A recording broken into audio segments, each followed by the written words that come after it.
What's up, everybody? Welcome to the CanesInSight podcast, powered by Andrade and Levine Accident Attorneys. Hope everybody had a great long weekend. We are back to work. The Canes are back to work. Big official visit weekend coming up.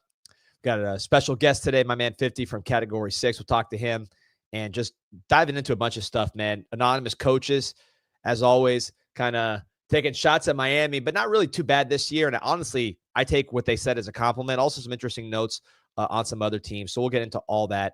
But first, talking about some folks that they're not anonymous. You know who they are. Andrade and Levine Accident Attorneys. If you or someone you care about has been injured in an accident, you could be entitled to significant compensation. Dial 1-800-747-FREE, 1-800-747-3733. Take back control of your life with Andrade and Levine. Pete, hop in.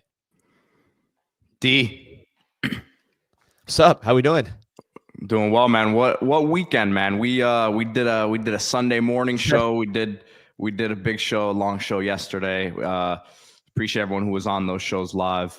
And if you haven't checked them out, go and do so. Yeah, Johnny Lagoon saying 4-day work week. I think we had a show on Sunday and Monday. So yeah, that's what I'm saying. So. Yeah. We're back at it here, man. There's no stopping when Canes football is doing their thing recruiting wise. Got a lot of Canes baseball to talk about. On Friday, they qualify for the regional. That's a huge sigh of relief. We're going to do a huge baseball show, so we'll talk a little bit about that, but really we'll have a whole separate show breaking down the regional. Alabama with some familiar faces from South Florida in there.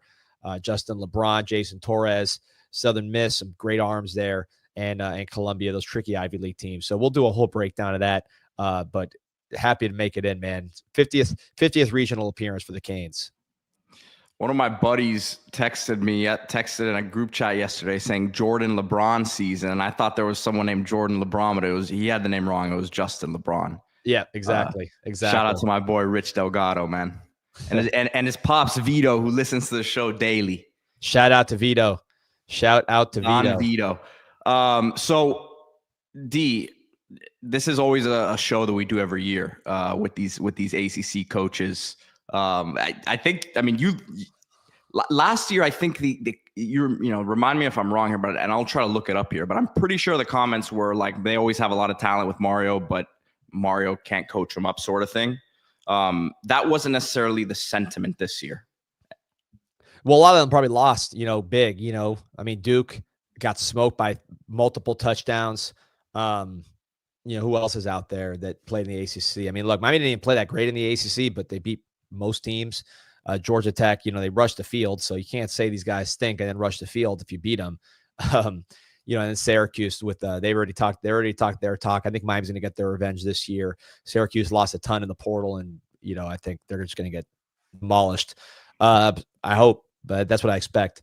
So we'll see. But yeah, I think it was lighter this year, more like kind of like wait and see, which a lot of the wait and see is true as far as what we're looking at here and what the questions are. So Pete, pull up the comments from Athlon Sports. Those who don't know what we're talking about, Athlon Sports every year puts out their anonymous coaches comments from all over the country, every conference, with just anonymous assistants from the conference talking about, with other teams and what they lost, what they bring back, where they cause problems, where they're underrated, where they're not, where they're overrated.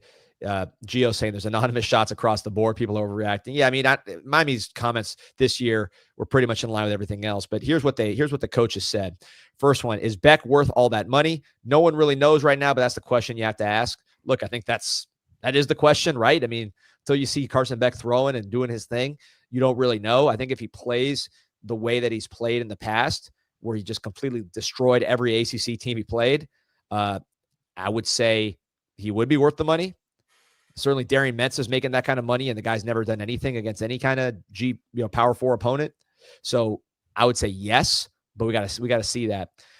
They'll be decent up front on defense, and they spent like crazy for a new secondary. Miami needs to be better than decent. You got 4 5-stars out there with Lowe, Blunt, Lightfoot, and Justin Scott, plus Ruben Bain, who's the best defensive player in the conference, or at least competing with those Clemson guys. I think he will be better than those guys. You saw him the last time he played Clemson. He pretty much, abused them and embarrassed them, made his highlight reel on them. So you need Bain to be that guy, and then your 5 stars to reform. Then you'll be better than decent up front. We talked about Mo Torre yesterday, the linebacker, see if he gets healthy. But yeah, they did spend like crazy for a new secondary. You can't argue with that. That's what happened. That's what they needed to do.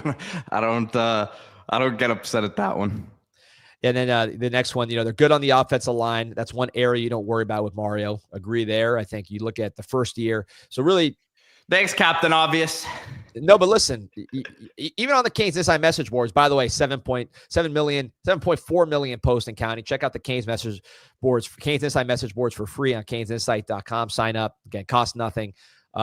Especially the summer, man. You want to argue and debate and speculate all summer past the time. CanesInsight.com message board is the spot. But even everybody has an argument for everything. So even there, you have people saying like, hey, maybe the offensive line's overrated or the offensive line coaching's overrated. There's always a few mopes that want to just kind of start, be the realist, which just means they're just pulling stuff out their ass. But here, when it comes to the offensive line, you look at 2018, really 2019, when you were a top 5 team in Oregon. 2020, you win the conference with a lot of questions. 2021, you beat Ohio State. You have a good offensive line again. Anthony Brown, a quarterback, and you're running the ball well. Then you move on to 2022 with when you inherit the terrible offensive line from Manny and who was that big guy from Alabama? Our offensive line coach, Garen Justice. Is he not at SMU now? SMU, yeah. Right. So he was. I mean, they left you nothing there. So 2022 offensive line was terrible. Then 23. Outstanding. Wait, you're talking about the coach, the coach? Yeah, the coach, Garen Justice, who's not SMU. Yeah. From West Virginia, I think he's from. Anyways, so 22, you have a setback as you're rebuilding a unit that was empty. But then 23, you're right back to having a great offensive line. Really, we forget how good that offensive line was because you had mediocre running backs and you had a quarterback that couldn't stop throwing picks. But I mean, that was a great offensive line. Then 24, we saw last year, Cam Ward. I mean, he was doing his taxes in the backfield. So, yeah, I think that's an accurate statement when you go back to Oregon. Here's the one that I think people are going to be talking. We got to get I love the clickbait here. Yankees are the ACC. That's like a compliment. I think the bigger question here is how and why they do what they do. Sort of like the Dodgers or Yankees mindset, spending on top-end recruits and portal guys and not really a team-focused culture. You're still in Florida. You still have to prioritize the high schools. And they've done that in NIL, which, again, I don't know if he's necessarily criticizing because he's saying, yeah, you need to prioritize the high schools, but they're getting high school guys best in the conference by far when it comes to high school recruiting.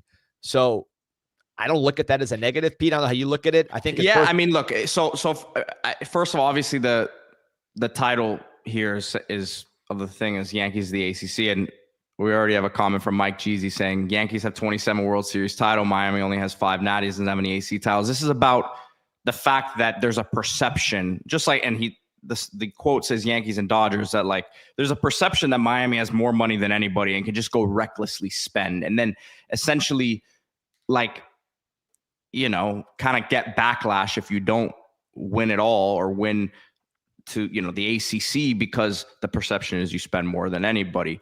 So, but looking at the quote here, he says there's a bigger question on how and why they spend what they do on the guys they pick. So here's my thing with it, D. Obviously, we're not going to get into like numbers of what guys have been paid, right? The last couple of years, but who's the guy they publicly, the perception is they spent a lot on last year? Oh yeah. The number one pick in the draft. We just signed for like $40 million. Are you saying they didn't? So like, are you saying that wasn't a good investment there? People are looking at this quote probably has to do with more so with Carson Beck. But for me, it's more of a situation like until they really mess it up, I'm going to trust what they're doing. And I'm going to trust that they understand what the market is really. Talking to people who have been involved with this process and know what these other offers were for other quarterbacks out there, other quarterbacks are getting paid more than Carson Beck across the country. He's not the highest paid quarterback in the country. Like, I can tell you that right now. And he might be the best when it's all said and done. We'll see. We're both hopeful, but take that out of the equation, right? So that's my thought on this particular quote. I don't really take offense to this. I think at the end when he says you still have to prioritize the high schools, and they've done that in NIL, although you didn't land a couple guys in last year's class, right? That, Ben Hanks, who you wanted really badly, for example, who goes to Florida. It's not like they didn't. It's not like they didn't they didn't prioritize him and put the money up for him and say, hey, we only have the money for the portal guys, right? And then obviously you got to close on some guys here locally now this year to avoid that. But it's not like they aren't putting the resources up for those guys, is what I'm saying. 100%. And on the team focused culture, aside from Isaiah Horton, who's from the South and had a relationship with the quarterback at Alabama, I mean, how many guys did we lose? Right? I mean, we didn't lose anybody. Alabama lost their running back to Michigan, so everybody loses somebody. We didn't lose anybody. Like, we kept the guys we wanted to keep on top of adding guys, including guys who didn't play, like Marquise Lightfoot didn't even play, and he's a 5-star. So those guys are very hard to keep, and we were able to keep him and a ton of other guys that other teams try to steal. So I think that tells you about the team-focused culture as well. Last thing before we bring in my man 50 from Category 6 Sports. Category 6 Canes, Category 6 Playbook, Category 6, let's call it Cat 6. They got everything covered. The new DC, Corey Heatherman, did a really good job in Minnesota, top 10 defense, and he'll have more talent to play with than Lance Guidry did. I agree with that totally. So just like Heel said, 50 and D-Money, a great combo. Says Beauty and the Beast. Not sure who's who in that equation. Heel, we got to figure that one out. But we'll bring in the beauty right here, Mr. 50. Well, where he is? Go get him in there, Pete. There he is, 50 from Category 6. Podcasts on. Give him all the plugs, 50, before we get into this. Oh, yeah. Category 6 playbook.com, where you get data-driven sports picks, all 22, recruiting and transfer portal news, get merch, all that. And, Category 6 sports, that's the YouTube.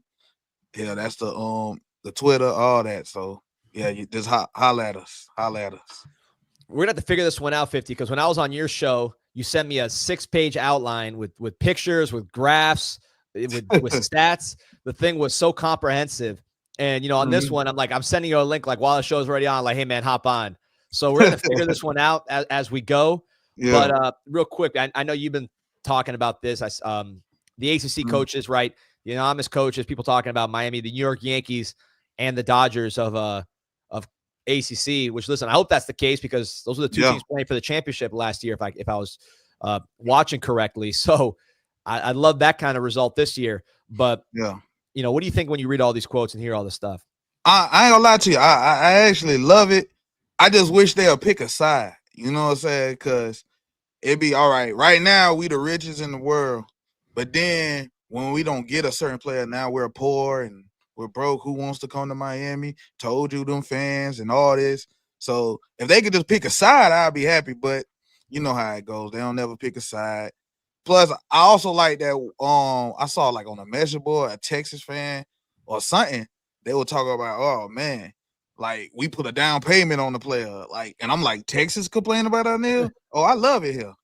That was about the James Johnson, the defensive lineman. And then I said something similar the other day, 50, because there was an Oregon insider talking about Cantwell. It was like a couple weeks before he made his announcement, and basically he was saying, Miami's, Oregon's not going to come anywhere near what Miami's offering for him. And it's like, this is Oregon people and Texas people saying this stuff. Yeah. And I think, honestly, I agree with you. I think a lot of that stuff was coming from the fans with like, oh, well, Miami's broke, but yeah, I think it's very tough to spin that narrative now.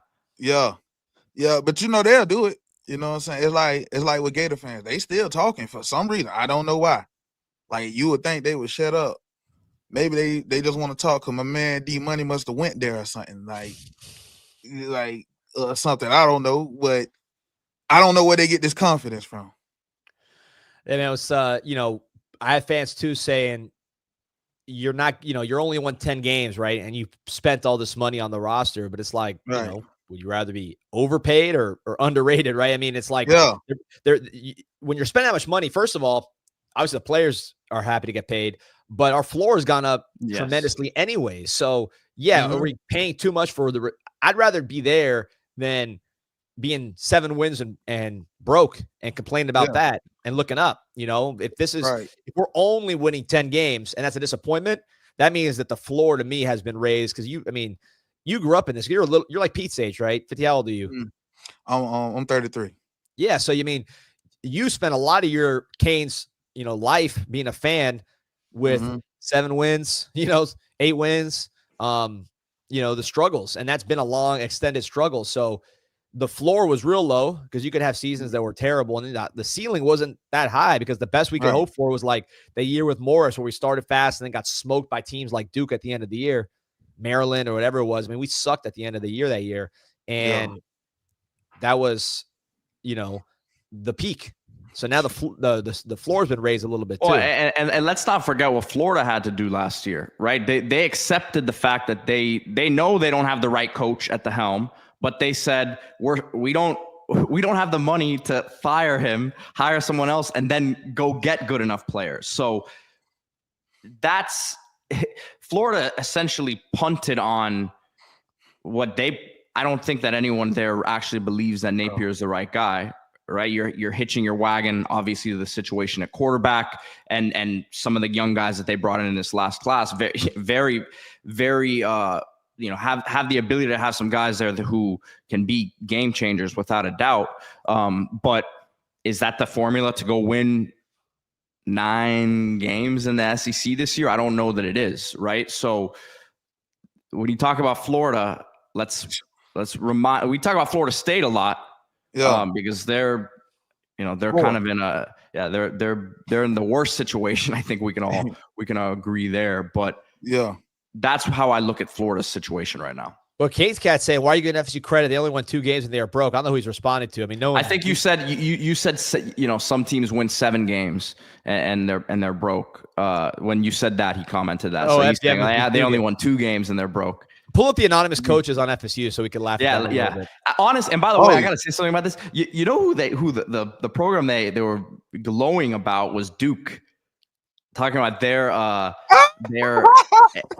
I'm not buying it, man. I'm not buying it. Don't tell them nothing, Pete. Don't tell them nothing. Let them believe. I want them to believe in that. I'm just gonna sit back and watch on that one. Well, 50, I know you've done battle. You've done battle in the spaces. I know you've done battle on your show with like people that want, the kind of the old Manny crowd. So you give me your thoughts on all that Duke stuff. Like, come on, man. This dude is a fraud, man. Like, and I'm looking at that dude and I'm like, bro, you had a chance to kill us and you couldn't even do it.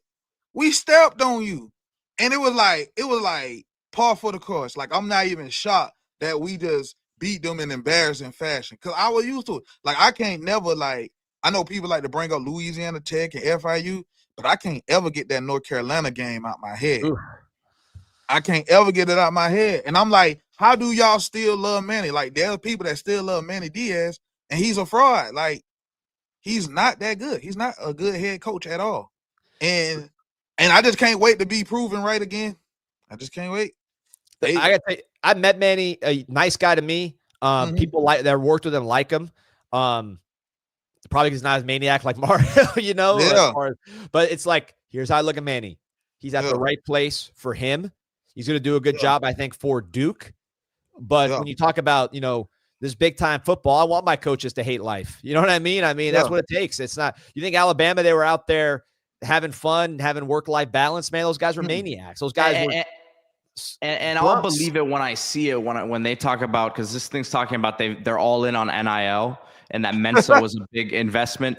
Listen, they may be more all in than they were before, but the second it's not a football school. It's just not a football school. The second Mensa has a couple stinkers next year, the people who are putting that money up say, you know what?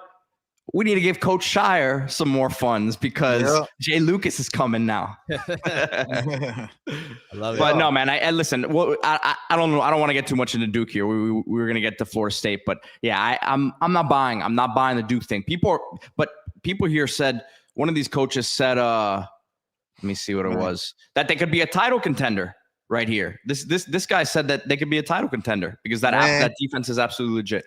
We'll see. Boy, they sound like them non-ball knowers in them spaces, man. Like, bro, dude, real deal told me, oh, we had Manny Diaz as head coach last year, win the playoffs. I said, okay, I'm going to let you lie. All right, so here's Florida State.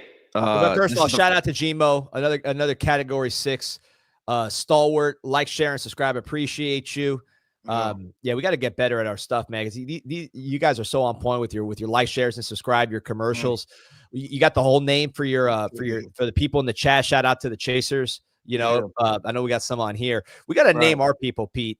Although it's a lot of the same people. We got villains, we got Chase, we got all these people in the chat, but we got to name our people. You know, I don't think we can call them like something with Canes instead, like sis. I don't think we can call them that. That sounds crazy. That's like some human resources training kind of talk. So, you know, I don't know if we can do that one. So we gotta figure something out. Look at somebody posted in the comments. yeah, we got to figure something out, man. Help us out in the chat, guys. Give us. You got to name yourselves, man, because you guys come through every single day, and you're daily out there. So we got to name you guys and get something, get shorthand, because we're not creative enough to do it, man. we got to go in the lab and figure something out, but it's tricky. So Chase is a great one. You guys got one there, and the villains, you know, those are good ones. We got to figure something out. Yeah, man. Oh man. Here's Gio Kane saying, people thought Manny was a good coach here, didn't see the real Miami teams. None of Manny's Miami teams would even score a point on the old Miami teams. I just don't know. That's right. Now, one thing I want to say, and 50, I'll let you talk on this one, is like, we're a relevant team right now. We're not where we want to be. I mean, Syracuse, I don't got to remind everybody with, Georgia Tech 2 years ago. Not to remind everybody of all that stuff. Right. ACC, SMU, instead of us being there, we know all the problems. Right. Like, we're in the conversation, like we're on TV, we're on the graphic, you know what I mean? We're in the conversation, we're in the video game. We're now a team that people actually pay attention to nationally, not just us. Whereas with Manny, I felt we were kind of like, off to the side. Right. Right. And it's more so of, how can I say this? When you look at the recruiting classes, right? I always go back to this and all that. Like, when Rick was here, not gonna lie, recruiting fell off. Like, I was looking at his classes, they were ass. But Manny was a part of that. He didn't recruit a linebacker. Like, he was living off of Al Golden fame with them Shaq Quarterman, Mike Pinckney boys. So it was just one of those, like, I'm even looking at it from a talent acquisition standpoint. Like, only thing that really saved Manny here was the transfer portal, and that was because people wasn't really even hopping in it like he was, because it wasn't even popping like how it is now today. So it was just one of those, you could really. It was grad transfers, really. It was dudes who were graduating like early or had another year eligibility that were coming over. Jalen Phillips, King, KJ Osborne, or sat out, guys who had to sit out still. To your point, because the recruiting really with Manny was not just Manny as head coach. It was Manny as defensive coach for Rick. That was his defensive guys, and then all the way through. So that's a pretty long period, right? Because you're talking about 16 class, 17 class, which is 16 class was really golden, with those linebackers, Shaq, and everybody. So let's say really 17, 18, 19, 20, 21, and then 22, because he recruited that whole class until Mario came in and kind of tried to fix it. That's 6 years. How many good defensive players did Manny sign in that period from the high school? Greg Rousseau. Crickets. I mean, am I missing anybody out there? Like, who did we sign in 6 years on defense? You got to bring up portal players. That's what I'm saying. Like, portal players real deal saved them. Because, all right, you had Rousseau. You got blessed by DVD with Cam Kitchens.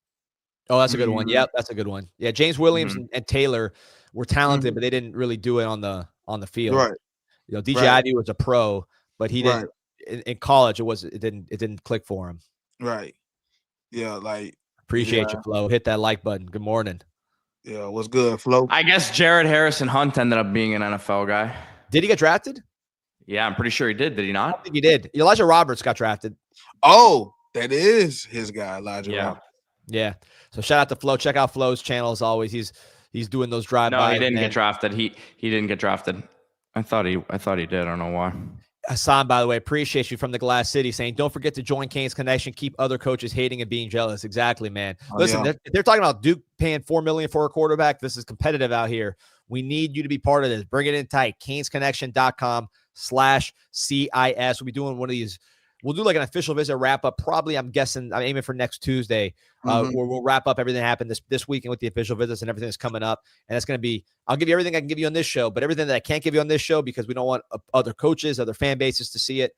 You'll get that on CanesConnection.com/CIS. Bring it in tight. Be part of the solution here with Canes Connection.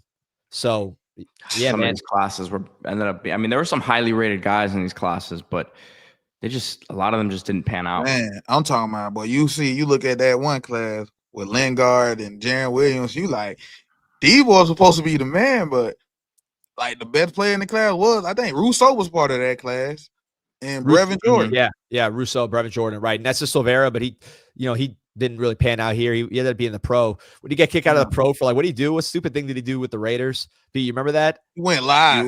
He went live in the locker room. I think, but he was back with someone else last year. I saw him in a game near the end of the season on the sidelines. I don't know if he was active or not, but yeah. That's the kind of stuff that with Manny I think the culture slipped a lot as far as, you don't see guys goofing like they did back in that day, man. Very serious, man. That was the biggest thing. That was 100% the biggest issue with what went on here in Miami with Manny. It was that the locker room got lost, and these dudes are. Listen, you remember the epidemic of the hot posting highlights after losses. Like guys would go on Instagram and post their individual highlights after losses. That was kind of the epitome of what was going on.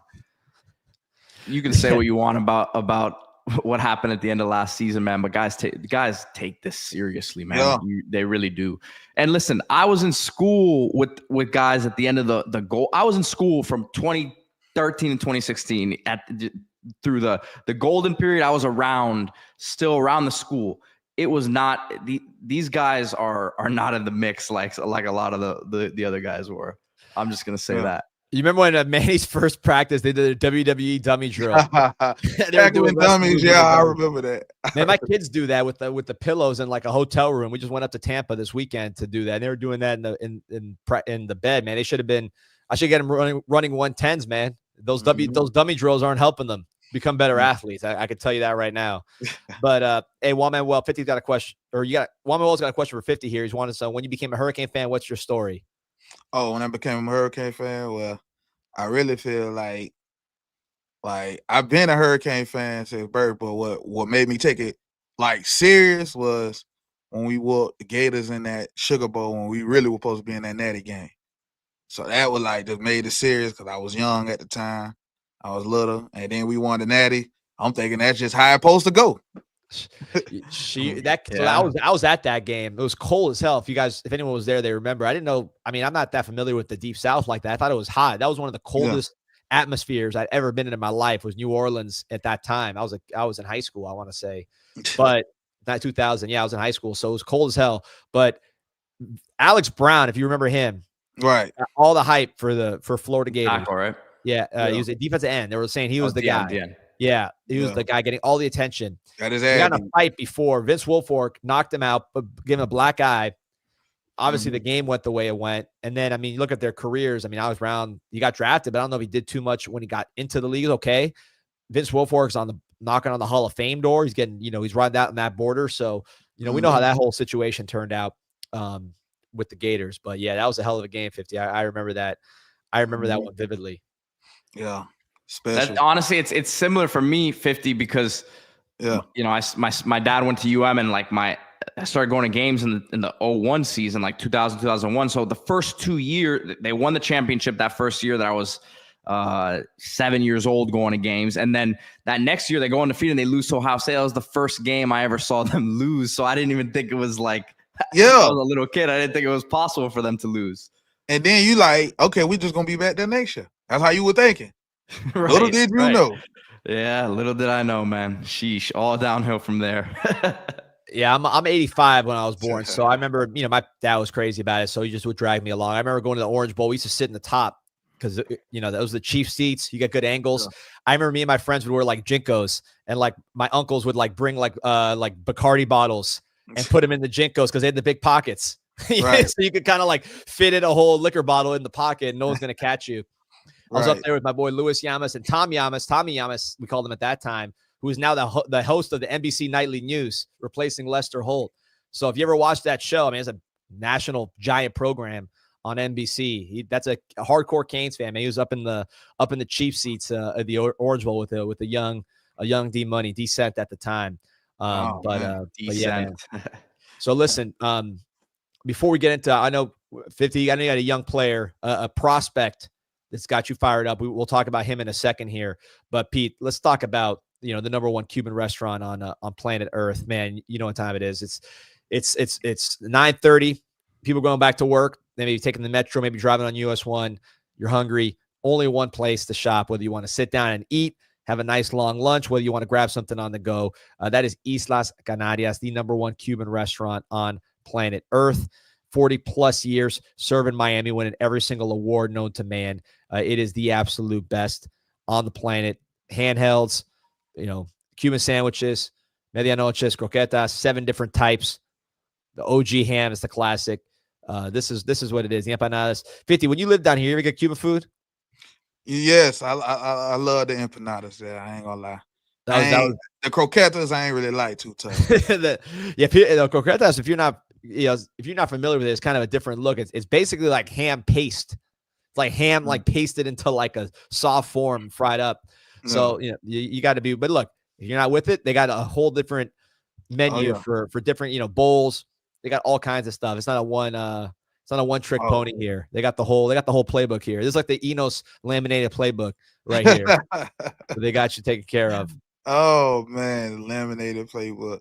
Like, well, we've been through some times, haven't we? Oh man. Well, I mean, look at it. I mean, going back here, Geo Kane saying we should have won 3. Yet Oklahoma got screwed there, and then the rest with OSU, and then of course they won in between. So you could have been talking about 3 championships, and that's what I'm saying. So, cause I was just thinking about, cause I had a show yesterday, and we were talking about, the 01 Cane versus the 08 Gators, and I'm just like, I just asked them the question. I said, we know we beating their ass, but how much we beating them by? And I'm just thinking, you talking about the longest yard? Hmm? The longest yard. They should be playing the guards, the 08 Gators. They got to be playing Stone Cold Steve Austin and who else was in that movie? Man. Brian Bosworth. They got to put the police uniforms on playing those dudes, man. They got serial killers in the midst. Yeah, like I said, most delusional fan base I ever seen is them guys, Florida Gators. I know they don't believe it. It just get overshadowed because how toxic the Miami fan base can be. But man, when it comes to delusion, hands down, Gators. Hands down. Kevin, then what's the shredded beef? That's ropa vieja. That's old clothes is what they call it. It's wow! Vaca frita is fried shredded beef. So I could have. There's a lot of ones going. There's different. Here we go. 223 reasons to say. I mean, here the Notre Dame back 7 is average and front 4 is talented but young. Their defense is going to be good. They lost a lot of guys up the middle with experience. They lost Xavier Watts, who was a hell of a safety for them. They lost those 2 defensive tackles. One of them was hurt in the playoff run, Mills, but they got good defensive tackles that moved on. Not necessarily NFL guys. Jack Kaiser, I want to say, was like a day 3 pick. I want to say round 4, maybe a linebacker. So they lost a lot of experience at the middle. They got good corners. Christian Gray is a good young corner. They got this guy, Leonard Moore, who wasn't supposed to play as a true freshman, but ended up being a freshman All-America, I believe, on the other side of O.J. Frederick. I think he's the one that beat out Xavier Lucas. Those were really the 3 best freshman corners in America last year. 2 on Miami, 1 on Notre Dame now. And their linebackers, they got that Polynesian dude. I can't really pronounce his name. I know you're talking about. Kingston B something, man. Yeah. We'll call him Kingston. He's going to be a really good player for them. Probably a star player, truthfully. So they got some guys, and then they have some young front 4 guys. Bryce Young, he's probably their most talented guy. So they're going to be good, but they lost a lot more than people think, and they got a new coordinator. So game 1, to expect them to be dominant immediately, I wouldn't say is necessarily a fair expectation. But 50, I know you want to talk about this dude, so I'm gonna pull up his highlights right now, which is Darion Coleman. 4 touchdowns in the spring game. He's going off to Elite 11 now. So, what do you like about this dude? What do you see in him? What's got you excited? He just baby Cam Ward to me, and I feel he got a chip on his shoulder. Like I like that mentality that he have. Like that's another thing that I've been noticing about the players that Mario recruit. Like a recruit father had told me like, oh, like what y'all was saying, Mario is a maniac. Like this man, he say, I ain't gonna lie, the dude say he blocked Mario and Mario still called him. So that just show you like how serious it is. Like he said he blocked him because he ain't want his son to play for him because he trying to, you know what I'm saying? He want his son to go to a certain school that he a fan of, but he had blocked him. But he said Mario still called him. And then everybody that talks about Mario, they always talk about how he's a great coach, right? So you got all these great players saying it. You know what I'm saying? You got this young man, you got Cam Ward. He came here. That's a #1 overall pick. He believed in Mario. Then you got Darion Coleman, who damn near play like Cam Ward to me. And you know what I'm saying? He rocking with Mario. It's like this. And this is why I kind of go back to the Manny Diaz and all this stuff. He got a pulse on the situation. Like at the end of the day, wasn't Jeremiah Smith committed to Ohio State before Mario even got here? Yeah. That's what I'm saying. So bam. I think so. I don't remember the exact timeline, but that was, that was the result of years of them putting out receivers and us putting out busts, the Mark Popes and all that stuff, that Mario kind of inherited. Yeah. So you got that. Plus he already, like, we got teams outside the state got a pulse on our best players before the head man do. While this man is already, look, like getting Darion Coleman, that's a big deal.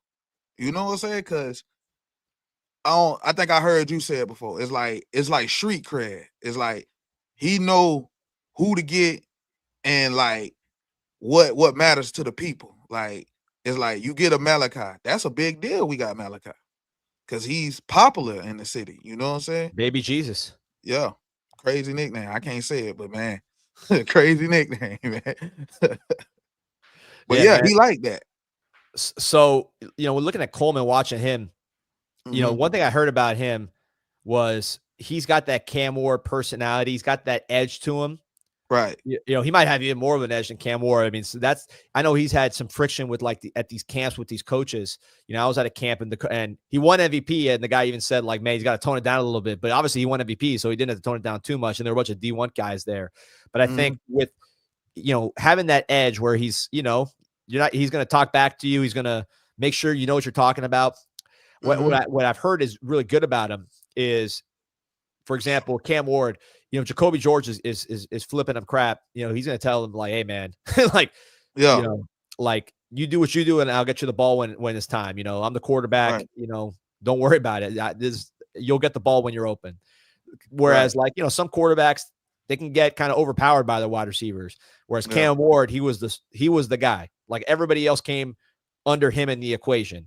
So I heard Coleman's kind of like that. He played with Larry Miles or plays with Larry Miles, who's a power 4 receiver, played with Vernell Brown, who was a borderline 5-star receiver.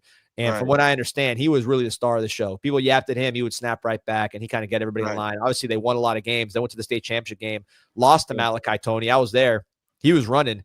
They didn't really protect him too good, but he was running and showing that aspect of his game. But that's the thing I've heard with him and Nickel. Different ways. Nickel's not as Nickel's not going to, MF guys as much as Coleman probably, but he's used to playing with good players. He's a leader too. So I heard that's one thing about Coleman and Nickel is that they're leaders. They won state champ, or he went to a state championship. Coleman's trying to win it this year. Nickel damn near won a national championship. Was one of the best teams in the country, playing with all kinds of Georgia commits and dudes like that. So these are the kind of guys that are similar to Cam Ward from a leadership standpoint, and that's something that plays. Guys, I looked up the timeline on Jeremiah Smith Cristobal just because I wanted to get it right. Gio Kane says, no, Smith committed to Ohio State last year. We're both kind of wrong here because Jeremiah Smith committed to Ohio State December 2022. So it wasn't last year. He stayed committed to them. Miami tried to obviously get him to flip for a year plus. But Mario was hired in December 2021. So he was here for a year before Smith committed to Ohio State, and then it was so he committed to Ohio State in his junior year of high school. So we got 1,000 on, by the way. Like and subscribe to the show. Like, share, and subscribe. LSS. I'm stealing that from you guys. LSS. Shout out to Gmo. Like, share, and subscribe. I think that timeline makes sense because here's what's the problem with Jeremiah Smith. He was tweeting during Miami games like a fan, like emojis, just like kind of like this kind of stuff when we screw up, So that first year where Mario had Manny's players, and made his own I mistake. remember that during like the Middle Tennessee State game. I do remember that he was tweeting that, and people were freaking out like, "Oh, we lost him." And look, and Mario, it was right. It was right. It was right. It was right. Mario's does not go ahead. That was his team, so I'm not saying he made some coordinator hires that blew up on him. So I'm not, he has some fault there too. But because of that year, I think that's what caused Jeremiah Smith to drift. Then the following year, when TVD was throwing interceptions to everybody under the sun, that also kind of kept Jeremiah Smith out. If Jeremiah Smith was sitting there as a fan watching Cam Ward, throwing everybody and Restrepo catching everything in sight and going first team All-America, I am 100% confident Jeremiah Smith would have picked Miami because he would have seen the vision in action. But he never saw that because we were trash. We were trash. So he saw, and that's why, look, he saw us not even qualify for a bowl. He commits to Ohio State December of 22. Right. So, and they were playing, I believe at that time, what was 22? That wasn't CJ Stroud. That was the first year of CJ Stroud, right? So they were balling, doing their thing, producing first rounders at that time. So, how do you compete with that if you're struggling like we were? But what I'm saying is this: how do you let Ohio State plant their flag like how they did? You get what I'm saying? Like, it wasn't just a Jeremiah Smith per se. There was like, we wanted Ennis too. You know what I'm saying? They already had the ups on that. Like, they already had their foot down here. That's one thing I give Mario is like he plugged into like who's next up in the city. Like, it ain't too much you're gonna sneak past him from what I see. And like I told you, he gonna find a way to get to you if he wants you. Need to get Calvin Russell. That's one of those guys they're talking like to what you're talking about. Derek Cooper. Those are the must gets. And I think I know that's how it's looking inside the building. So let me pull something up here too, Pete, that I just saw come across the screen from our boy Brett McMurphy. You shared a steak with him, right? In Burns. That was your guy. This is your guy, right? We didn't actually physically share steaks, but we shared the table and we shared a delicious meal. And you guys got the big table. We were pushed to the side, but it was a blessing in disguise because we have a wonderful group chat now going with a couple of our other good buddies. So shout out to Brett McMurphy. The only guy at ESPN to credit you when you broke the Mark Richt story. So yeah, McMurphy's the man. How about this right here? Highest regular season Power 4 win totals via Circa Sports. Circa Sports, 70,000 legitimate betting service. I think it's a sports book. I'm pretty sure. Okay, Ohio State, Oregon, no surprise there. Notre Dame, right? Team we got to worry about here. Number 10 or 10 wins. Penn State 10 wins. Alabama 9.5. Clemson, right? Your biggest competition in the conference 9.5. Georgia 9.5. Texas 9.5. Miami right there 9. So. Help me count here. 1, 2, 3, 4, 5, 6, 7, 8, 9. So top 10 in terms of the projected win total. And I think, by the way, that's the right number for the regular season is 9. Do they get 10 wins like last year? Do they fall back to the pack or do they push at 9? But that's good national love from, a objective source that's just trying to make money, which is the sports book. You got LSU, which is interesting. I thought LSU would be closer to this range at 8.5. Because LSU's got a lot of hype. I'm missing I'm missing somebody on here. I don't think this list goes down to 6.5. So that means we're missing the Florida Gators on that list. Yeah, we definitely missing them bozos, man. Them boys. Like I said, delusional fan base. Like, trust me, I don't even think like Lagway is trash or nothing. I just think they overhype him. Like, you gotta let them do it. It's like Texas fans with Arch Manning. Like, he ain't did nothing yet. I got to see it. You know what I'm saying? But I just don't get how you can say Lagway is this, but then when I come and talk to a Gator fan, I'm like, how you feel about Lenore? Why would you do that, man? Why would you talk to those Gator fans, man? Hey, man, these spaces crazy, man. You can't dodge them, man. They love us. Like, we this and we that, but they always following us. Like, we the big brother. I'm dead ass. Like, they look up to us. It's crazy. But yeah. And he talking to me, and then he telling me Lenore Sellers can't throw. And I'm like, all right, so how come he can't improve, but you just know Lagway can? That's what I don't get with that fan base. He's gonna come back with his shoulder injury like Rookie of the Year. You ever see that movie with the kid from the Cubs that broke his arm? He was out there throwing 100 miles an hour. Yeah, that'll be Lagway after his shoulder injury. Like, yeah, that's what I'm saying. Like, They act like he finna just come in, just be better than what, like, there's some that say, oh, yeah, he gonna be better than Cam Ward. I said, okay, I got to see all this, what y'all saying. And because they won a championship in basketball, they feel like they gonna win a natty in football. Like, they just think this back in the day where they did that, like, it's a new day. Like I told them, your coach is not Ty Golden, he's Al Golden. They don't want to hear that, though. Hey, Edward Herrera, appreciate you. Got a few things here he wants to get to. Guess how many DTs are we looking to take in this class? I'll get to that one. But he says, please get Jay from Rock Boys as a guest. Really sharp, loves talking Miami. Yeah, they have a great channel out there. We watch it all the time to kind of keep up. They do national recruiting or national coverage, but they do a lot of Cane stuff. Right. We should reach out. The long summer, we're going to get a lot of people on here. 50 is the man, and you two are the best in the business. Go Canes. Again, appreciate you, Edward. Appreciate you. On the DTs, I heard probably 2. That's a position that's kind of open-ended, right? That one's not one where I'm like, circle these 2. I think there's going to be a lot of talented guys coming in on OVs. Keyshawn Stansel, Bryce Perry-Wright. Hope we get Lamar Brown down here. I think that's the plan. I'm gonna probably drop a bank tomorrow or tonight. I'll get some more information today. But that's a position. There's a lot of talented guys in the mix. A lot of talented guys will visit. A lot of guys visited in the spring, but it's not like offensive line. I can tell you, Brett Collegier, Camden Pickett, try to get those 2 or one of those 2 done, preferably both. I can tell you that with certainty. Running back, it's going to be Derek Cooper, Jay Lamar, or both. That's what they're trying to get done. Wide receiver, you know a lot of the names. I think D tackle, there's a lot of names in the mix that we'd be very happy with that are visiting and have visited already, but I don't know if, I think that one's wide open, man. That's going to be something to watch. And I would say, 2 to 3 probably is my guess. Duval Kane saying 3 to 4. We could use maybe more. We'll see. Micah Newton, I didn't see in camp because he was a little banged up. I'm curious to see. I'll ask about him. I'm curious how he's coming along because he needed to gain some weight. Super athletic and on highlights. But the kid from Newberry, Florida, up there at Gainesville, but he was banged up in spring. He was wearing like 35, right? No, that's Herbert Scroggins. Okay.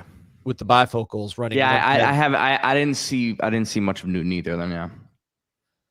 So yeah, man. So Canes cast talk about Johnny Dixon. That's what started the Ohio State pipeline, man. Throwback. Well, no, first he said Benjamin Victor, which was an even more throwback name, and then Johnny Dixon from Palm Beach, man. I'm surprised they stayed down here after those 2 guys, but then obviously we're penned out at the end of the day. Yeah. Johnny Dixon just had injuries. That's all that was. Yeah, he had injuries. He had a knee injury, I want to say. Yeah.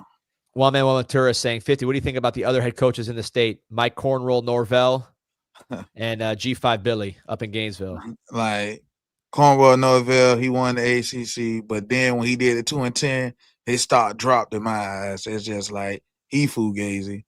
Billy Napier, like I said, he basically Al Golden because I see the evaluation. He can evaluate, but it's like the man can't coach. Like it's like he's stubborn with that offense he got. And that's another thing. Until they change that offense, I'm not worried about them. I don't care if they could have 300 Jeremiah Smiths and all that, like, because they call Dallas Wilson baby Jeremiah I don't know, man. Listen, 50. If they had 300 Jeremiah Smiths, I'd be pretty worried. I'd be pretty worried myself. I don't think but I'm talking about with their offense. I feel like that offense, it don't highlight the receivers as they like to think it do. It's more running back base. Because like heavy on the run, like the way they do it, like I give them this, they run game is like that. But it just when it comes to receivers, nah, they say it, but hey, AP, they say Dallas Wilson, baby Jeremiah Smith. And I told you, they saying natty or bust. This is Gator fans for you. The most delusional in the state, hands down. Yeah, I'm selling stock on Dallas Wilson, man. I know he looked good in that spring game. I don't trust him. He's one of those guys that misses every appointment, late for every visit. He's one of those guys that's just constantly doing stupid stuff like that. Nothing like criminal, but just like unreliable.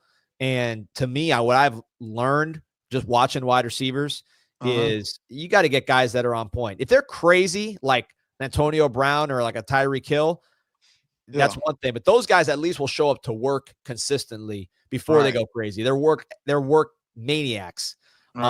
Whereas with Dallas Wilson, I think there's a lot of talent there, but I don't know if he's built like that from a work standpoint. Vernell Brown, I like. Vernell Brown, Vernell Brown's he's legit. I'd bet on him.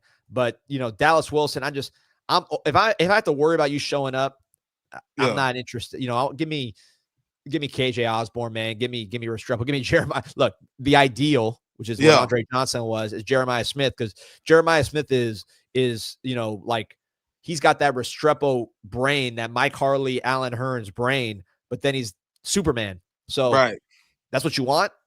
That's what your goal is. But at least, at the worst, give me a Restrepo or a Harley or an Osborne or a Hearns that is at least on point. And then, obviously, as you go up in talent, the picture gets better. But that's, for me, that's that's more what I'm into.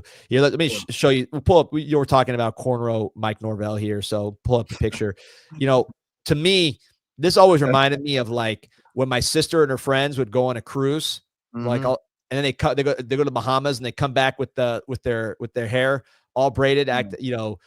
That's what this picture reminds me of here with Norvell, man. The guy looks absolutely ridiculous, and I guess it's supposed to make him look cool, but I mean, he looks like the corniest dude in town here. And obviously, people thought he was going to recruit good because he had cornrows in college, and we know how that one turned out. He hasn't signed anybody. You guys got Malibu Most Wanted at head coach. Come on. He looked in that picture like, don't be hating. Like, he looked that corny. Yeah. So yeah. It's Kevin Dennis saying Josh Moore's better than Dallas Wilson. Listen, Josh Moore, I could tell you, first of all, he had a great spring himself. It wasn't televised like what you saw, because he was out for the spring game too. So you didn't get to see it. I was there at practice. I saw it. He was doing it consistently.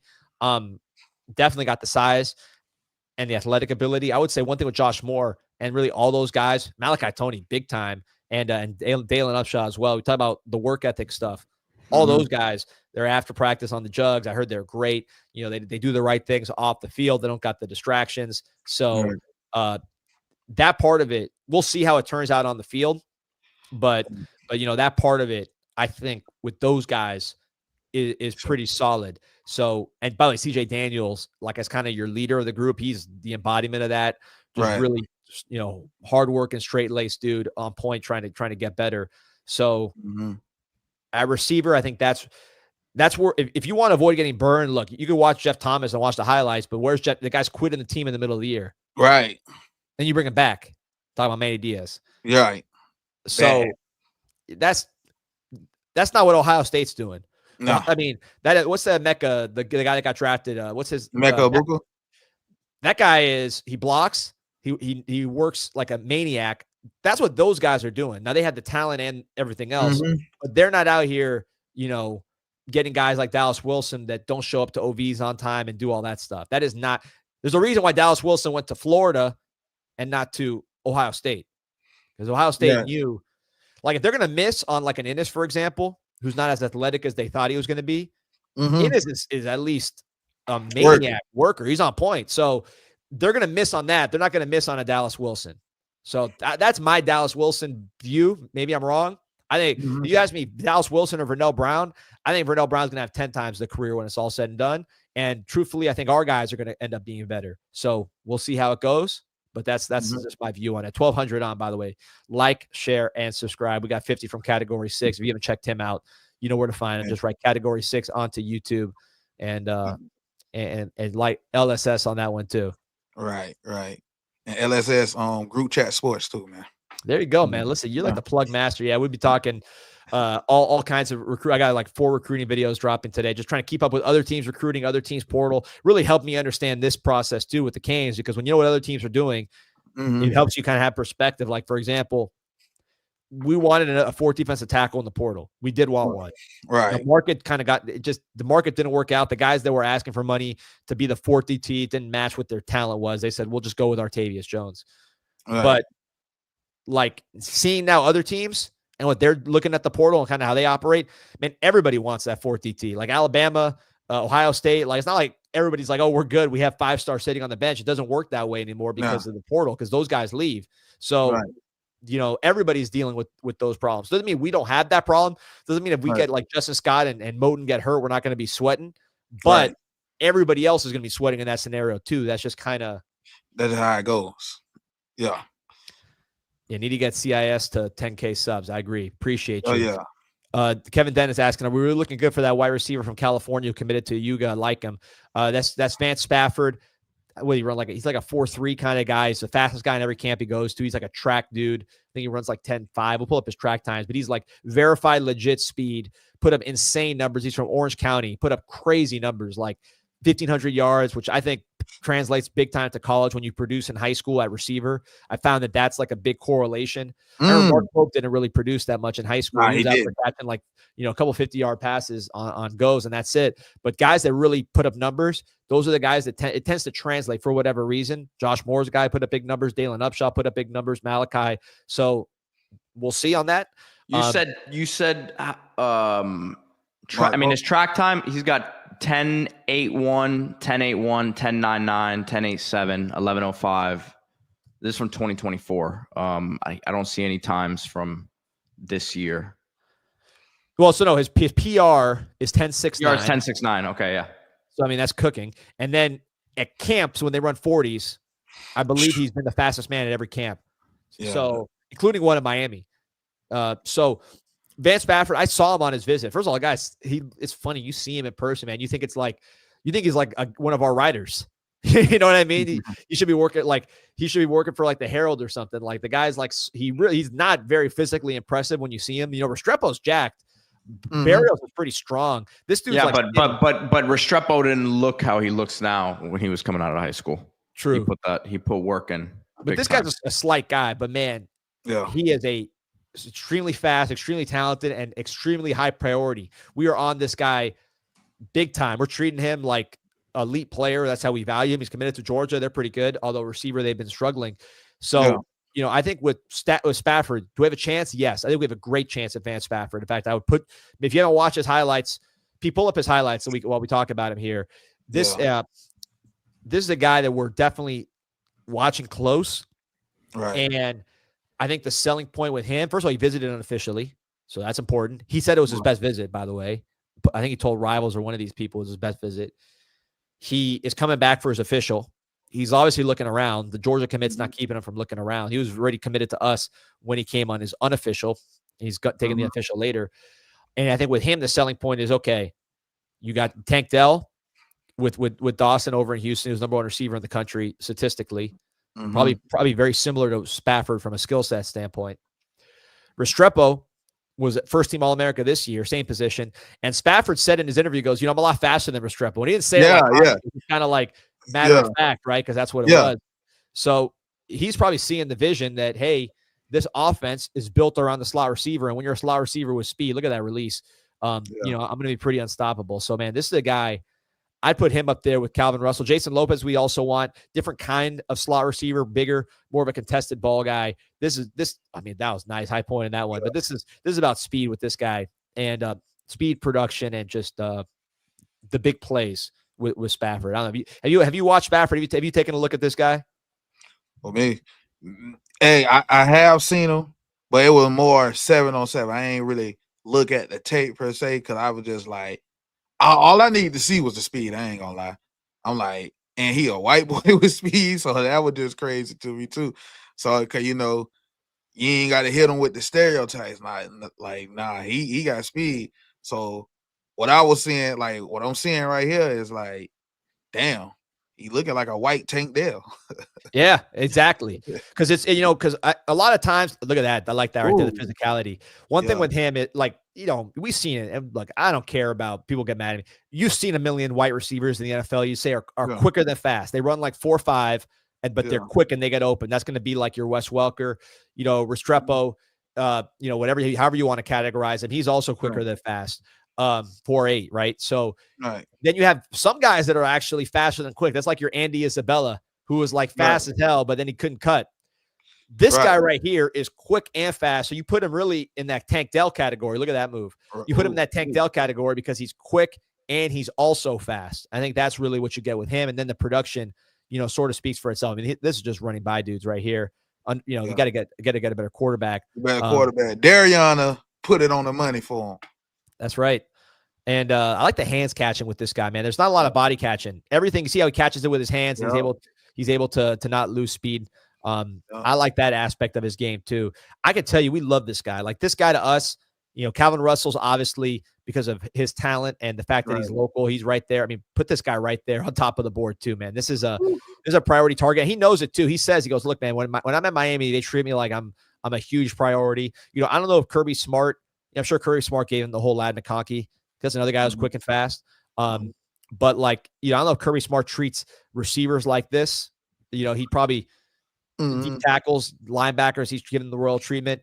Mario gives everybody the royal treatment, but I know Spafford was one of these guys that, like, when he came to Miami, he's like, man, these guys really think I'm good. They really, and he's a top 100 player, so it's not like he's a sleeper, but they're like, we were like all over this, like he was Jeremiah Smith, Right. When you're recruiting a guy from Orange County, you got to let him know that you're serious about the player. Right. They're making a long trip, and you see why on these highlights. Yeah. And like I told you, recruit Pops, he told me, he said he did everything to stop Mario. Mario, in his word, Mario a G. I don't know how he got around getting blocked. I don't know what the technology was on that one. Man, he got blocked, but Mario called him on Facebook. So it was just crazy like that. Like, yeah, he told him straight up, I'm not gonna stop. Not gonna stop. Arab saying, how's Lincoln Riley letting this guy leave Cali? Now the Orange County was USC territory back in the day. If you're Vance Spafford and you're looking at Restrepo, that's one, or Tank Dell, that's one data point. My data point for USC would be Zechariah Branch, right? And then what Zechariah Branch do? Right. He left and went to Georgia. Right. Oh, look at this, blocking punts. Oh man, I love this dude. Yeah, that's why. Like when I see stuff like that, he looking like, okay, he running them routes like Restrepo too. He's running guys over like Restrepo too. Yeah. Yeah, he just fast. So I see why we love the kid, hands down. And it's crazy because we got Malachi. And I just thinking about what Ethan O'Connor said, like how advanced Malachi is, how Josh Moore is actually like that, how CJ Daniels is a dog, and how he feel like JoJo like the most NFL ready to him. So it's like we recruit a certain type of receiver is what I'm getting at. Great interview, by the way. For those of you who haven't checked it out, Category 6, 50, everybody did an interview with Ethan O'Connor, which was outstanding. So check that one out. Just YouTube, Category 6, Ethan O'Connor. That'll pop right up. And check out that interview. Learn about Miami's not newest transfer, but a new transfer from Washington State. Right. Look at that. I mean, but you see, though, how when he's going full speed, he doesn't slow down to catch it. He catches it with his hands, and he keeps just going full speed. That's like a little thing that you see with receivers that you wonder why these guys consistently get yards after catch. Because some guys are great athletes, but if they're slowing down and body catching on those routes over the middle, their athleticism is, they got to slow down to 0 and then speed up. When you catch it with your hand like that, and then boom, you're already full speed. That's an extra 5, 6, 7 yards just by catching it correctly, as opposed to gearing down, body catching, and getting tackled. No, he just needs weight. Look at him, first man missing off top. I've seen this again. I've seen a person. He does need to add weight. That's the one thing, but that's something you can do.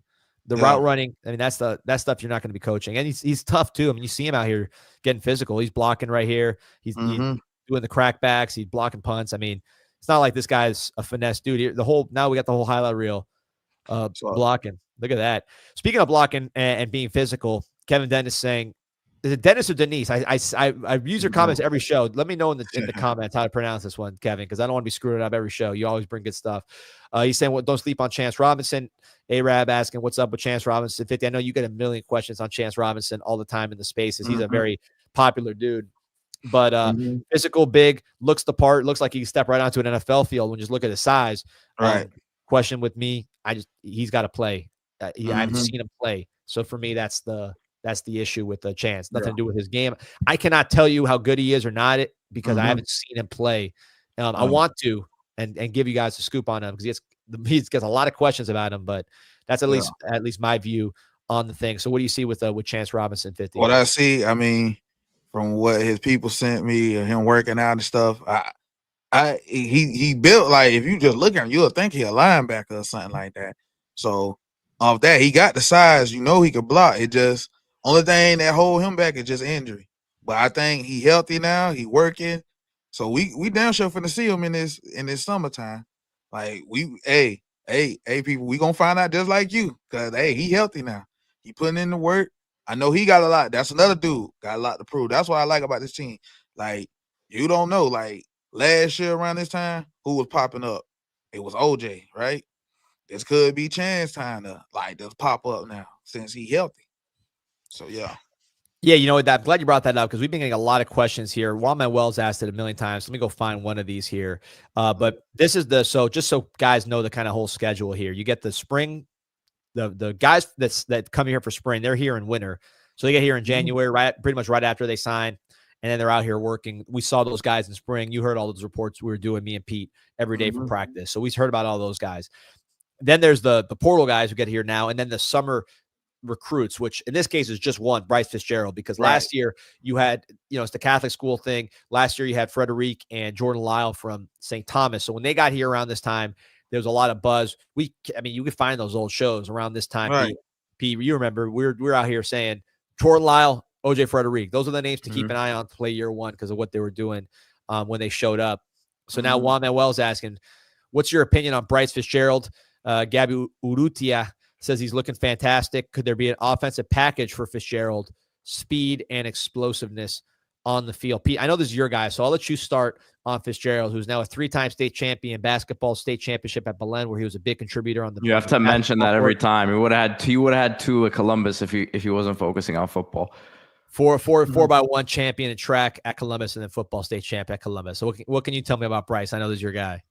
I've said it. We've talked about him, lacking physicality, right? He's not someone who's gonna be a thumper, right? But the people that I've talked to, at least from the basketball side, say he was a very tenacious defender, and I think that his skill set could, obviously he's got the range to play safety, but I think, and we talked about this the other day, D, I think corner could really be the spot for him because I think he's physical enough. He's got to be obviously willing to come up and tackle, but I've already seen him put some of that size on. From what I understand, has been working. Has pretty much been on the program that he would be on at Miami this spring up until, obviously he's now on campus, but he was working out like he was on campus already, right? So he had a chance to play basketball. He could have gone out and at first, I think from what I understand, he was going to play, but decided, you know what? I'm not playing basketball at the next level. I'm going to get my body right. And he came in a very good spot from that point of view. He's filled out now, and I think you'll continue to see that. Obviously, he has the speed, but I think we have kind of forgotten about him in a sense because he wasn't here in January. But you see, the range is ridiculous here. Yeah. And basketball defense, to me, what it translates most to, and you kind of alluded to this, Pete, is cornerback. I think back to Corn Elder. Remember Corn Elder playing basketball, right? Those guys, like when you're playing defense as a guard in basketball, it's all about change of direction. Length comes into play, which comes into play at corner as well. Using your hands, right? All this comes into guard defense, right? So I have this. So a buddy of mine coached at Columbus. This is the scouting report from Friday, August 16th. Right, because I asked him. I said, "Give me a scouting report." August 16th last year. Last year, yeah. So I asked him for a scouting report that I could drop on the podcast. He said he's a dog, elite athlete, shifty, strong, and can get to the rim. Okay shooter, but has a very good basketball IQ. And said tenacious defender. So he's got instincts, man. Obviously the great athlete, 3-sport state champion, but I think the instincts is underrated because when you watch him in basketball and football, it's not like he's an athlete playing football. Look at how he takes it off the bounce. Like he knows what he's doing out there playing football, playing safety, playing receiver. Like he's got a nice feel, which apparently he also has in basketball as well. I think he's gonna do this year run. 50, what do you see with Fitzgerald? Oh man, like some of what Pete was saying with the corner, because that's why I definitely see him as a corner. And we didn't get J-Rock, but he bring what J-Rock do too, like with the special teams, kick return, punt return. Like he just a dynamic athlete. And you're talking about Javari Flowers right now. Right. Who went to Florida. Yep. My condolences. But But yeah, it's just on some Bryce Fitzgerald. He just like, yeah, he one of the ones. Like he high key can play both sides. It's crazy because like you see what type of players we recruiting. Like when you look at Jontavius Wyman, he could play both sides. And he doing some of this too, what Bryce Fitzgerald doing. Now he ain't as special as Bryce Fitzgerald because Bryce Fitzgerald just was a ball hawk. Yeah, a little bigger too. Yeah. Yeah, Bryce is. I mean, he's long arms. He's taller than I think people realize, and you see him.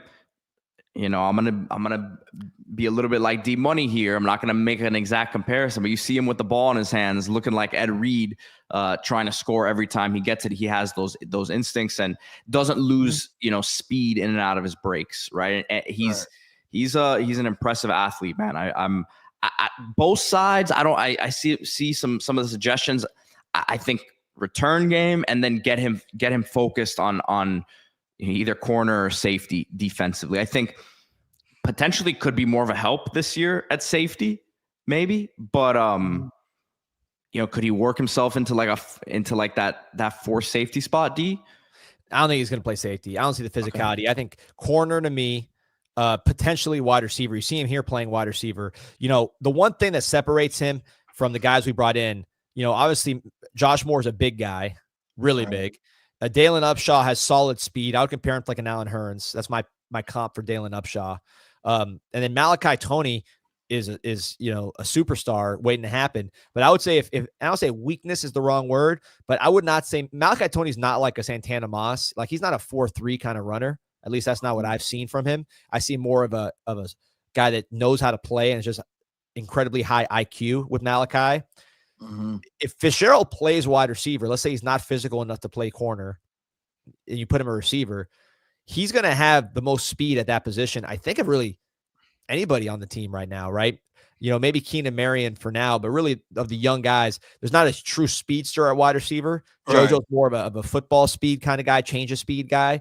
Right. Bryce Fitzgerald ran 10.8. He ran a 4.4 laser. I think he ran a 10.6 when aided. So this guy can run all day on top of just having that natural football movement too. So if you need to add that big play threat at receiver, this is somebody I think that could do it. And he has enough size to play there. He's not like a slot only. He could be outside. He's 5'11", whatever, 180. And, so I think that's one option for him. But I agree with you guys that right here playing corner, as you see him playing corner, look at him play the ball, man. He's right to intercept that. That I think is going to be his best use. What we're seeing right here, these very limited corner clips. Because why do you have a guy like this playing corner in high school? But look at that, man. That was a nice rep, changing directions. Yeah, and then this right here, day one. Oh, yeah. Kick return is against St. Thomas Aquinas. They got some pretty good athletes there. Look at that, man. Yeah, man. And he could do that in college year one, I think. And then punt return, Keenan Marion, the guy we brought from BYU, is All-America kick returner, 200 pounds. He's ready to rock. But he's not a punt returner. He's only a kickoff returner. So I think Fitzgerald can do both. Yeah. Yeah. I know Scott, who we got, the DB from Auburn, Houston, whatever. He could do punt return. I seen him do it. Yeah, he was the best punt return in the SEC. Mm-hmm. Scott taking the snap at quarterback there. Yeah, we the Miami Yankees. I like that. I'm glad they said that. That was a nice catch right there. Yeah.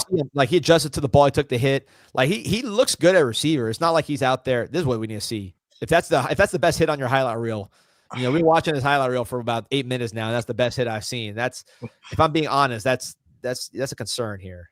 Yeah. But receiver, yeah, we know he could do that. Corner, I believe he could do corner. I really do. He got, like you said, the change of direction, the size, all that. Yeah, it's funny because when Deion Bush obviously, too, look at that.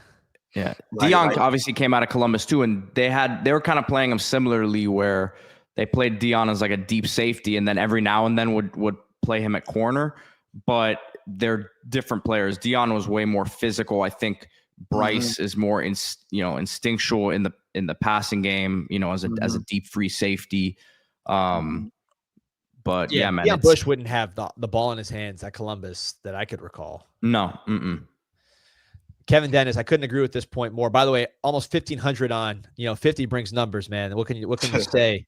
1,500. Remember, like and subscribe to this show. Kevin Dennis saying, when Miami's great, they score non-offensive touchdowns. Must get back to that. I could not agree with this more. And the only way you're doing that is to put talented guys like this on defense. That's the only way it's going to happen. Jontavius Wyman, you mentioned him earlier. That's the only way that you're going to get some of these non-offensive touchdowns. OJ Frederic, who is a receiver that switched to corner. I think he's going to score a touchdown before it's all said and done. Zechariah Poyser was a receiver. You can maybe see him score a touchdown before it's all said and done. Ethan O'Connor, he scored a touchdown last year for Washington State. Charles Brantley, I believe, has scored touchdowns before in college and returns, and he was a quarterback, I want to say, at Venice. So you got to get some of those guys. Yeah, no, you definitely do. And that's another thing. That's what I like. We getting back to them athletes being on Miami again. Okay, we were really just getting by on reputation. Like, I done seen our players getting burnt, and they're like, man, he must be fast. He burning Miami players, and they just don't know. Man, we wasn't getting the speed like how we used to, man. We just wasn't. But now we getting back to it with a Fitzgerald, Wyman, and other players. Yeah, man. That's why I love Derek Cooper on offense. I know that one's not going to happen, but if it's me, I remember Sean Taylor setting the touchdown record in Florida that Derrick Henry broke like a decade later, more than a decade later. So, to me, that's kind of what I was raised on. And Antro Roll, Philip Buchanan, those guys were all really good on offense. They could have easily played offense. So, just because someone can be good on offense doesn't mean they have to play offense. But with Bryce, it's going to come down to the tackling. Real quick from 30 Rock, Shotty's asking, any update on the facility upgrades? Listen, I was out there the other day. There was a lot of bulldozers on Green Tree, so something's going on. I don't know the exact specifics of it, but I know that they're doing a lot. I'll find out. I think they're just redoing the grass out there. From That's what I was it. told There's a lot of work, so they weren't doing anything on. Listen, I mean, my personal opinion of it. Oh, what am I getting? What am I getting balloons for? You see that? Yeah, I it saw happened that. yesterday. It happened yesterday also. What's going on, man? It's triggered by when you say it. There's some word that you say that triggers it. I don't know. It's happened before in the past. It happened yesterday. All right. Okay, we're celebrating out here, but to me, facilities, that's like 2000s kind of thing.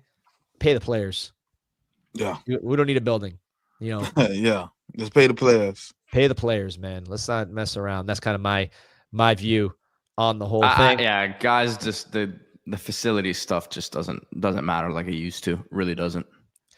All right, Pete. So before we let everybody go, take in the Miami Hurricane team store, MiamiHTS.com. You want to get your apparel straight from the source. You want to put some money into the pot that goes to paying these players, goes to the facility upgrades, goes to the University of Miami Athletic Department. That is Miami Hurricane Team Store, the official retail provider of the Miami Hurricanes. You go MiamiHTS.com.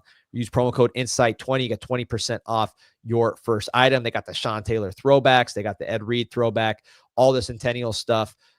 You name it, they got it. MiamiHTS.com. You can also go to the actual physical store across the street from the University of Miami. You got like Francis Malinois signed gear. Again, all the NIL stuff goes through Miami Hurricane Team Store because it's Miami. This is the Miami retail provider, MiamiHTS.com. Miami Hurricane Team Store across the street from the University of Miami. 50, man, this was good. Over 1,500 on. Make sure like, share, subscribe to this show. Category 6 Canes. Get your plugs in, man, because yeah, big crowd. Oh yeah, Category 6 Sports. That's the YouTube channel. Y'all like, share, subscribe there, and then Category6Playbook.com, where you get all 22 recruiting news, merch, all that. Just come rock with us, man. We drop the content over there. We talk ball. Like D Money and Pete ball knowers, we ball knowers. We ain't part of the non-ball knower brigade. We know ball around here. So yeah, y'all just come rock with us, man. And the spaces, man. I don't even know how to advertise that. That just pops up and jump in. Yeah, there's search Canes Unfiltered or something like that. You know how it go. Like somebody will have a space up. When it comes to those spaces, it just whoever got one up. Matter of fact, just follow me on Twitter. You'll figure out the spaces or tell them the ad. Freddie Kane 91. That's the where you can type it. Yeah. And you'll see I'll pop up, it'll say 50 and all that. So yeah, you'll see me on Twitter. 818 asking this, my baseball have a chance. We're doing a full baseball pod. It's going to be long and in depth. We'll bring Sebastian Font on, maybe some other special guests. So we'll get you to take care of you, 818. Just stay tuned. We'll have a full baseball pod coming up. But yeah, man, listen, it's baseball. They got a chance for sure. They got some pitchers that can dominate, that have dominated the ACC at times. Just got to get them lined up at the same time and some timely hitting from the offense. We'll see, but we'll break it all down for you on that show. Everybody, I got to give the coach his props. He did his thing because I wasn't a believer. I ain't gonna lie, I wasn't a believer in the dude. I felt like it was like another Manny Diaz hire. Yeah, we'll see. Let's see if they can get it done. You know, Mandy is only half Cuban, so we got a full Cuban in. So we'll get some better results out there. Yeah. No, but we'll see, man, how it goes. Like and subscribe to this show, Category 6. Pete, appreciate you, 50 man. Thanks for joining us anytime. And I'll be on there soon again. I've jumped on that Category 6 a few times and the spaces. I might jump on the spaces today. Let's see. Got the kids at school, got some time. So appreciate everybody joining us. Over 1,500. Go Canes. Go Canes.